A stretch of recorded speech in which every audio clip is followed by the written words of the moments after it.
Hello mga kailaw. So for today's video mga kailaw, nagpalit tayo ng sprocket set with hub. So umorder tayo ng kulay gold.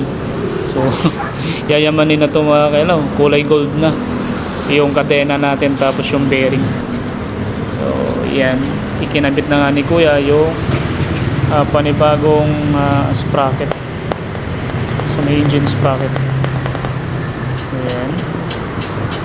Medyo nahirapan lang dyan si kuya sa pagkabit nung pinaka-cap nung engine sprocket niya.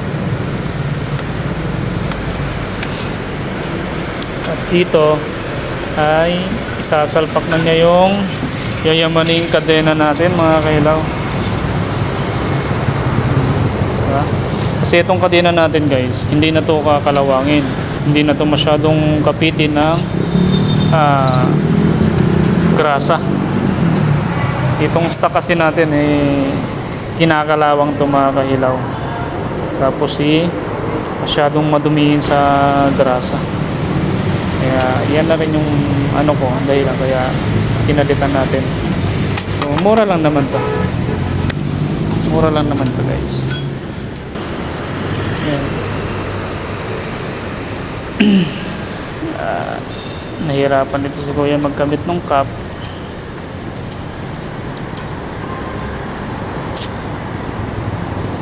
So itong natin guys nga pala, itong sprocket set natin ay in-order lang din natin sa online.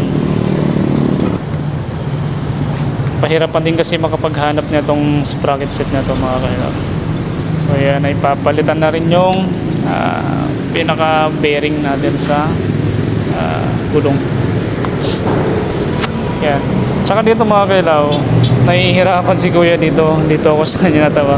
Pinagpawisan talaga sa ang tagal niyang matanggal yung hub natin, yung stock hub natin sa rubber damper. Kasi bilib na bilib siya doon sa rubber damper ko kasi sobrang pit na pit daw doon sa sa hub.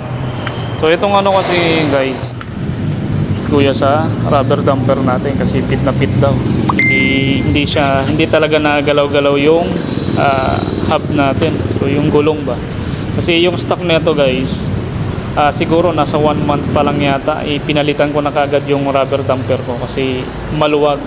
Pagka ginalaw-galaw mo yung bearing, saka lumuluwag siya, kaya pinalitan ko siya. Pinasadya ko talaga, pinasukatan. So yun, at ayan na nga, naikabit na ni kuya. So diba, pogi. Next project natin, yung gulong naman guys, papalitan natin ng mas malapad pa. So yun, diba? Ayos na to. So matesting natin to mamaya.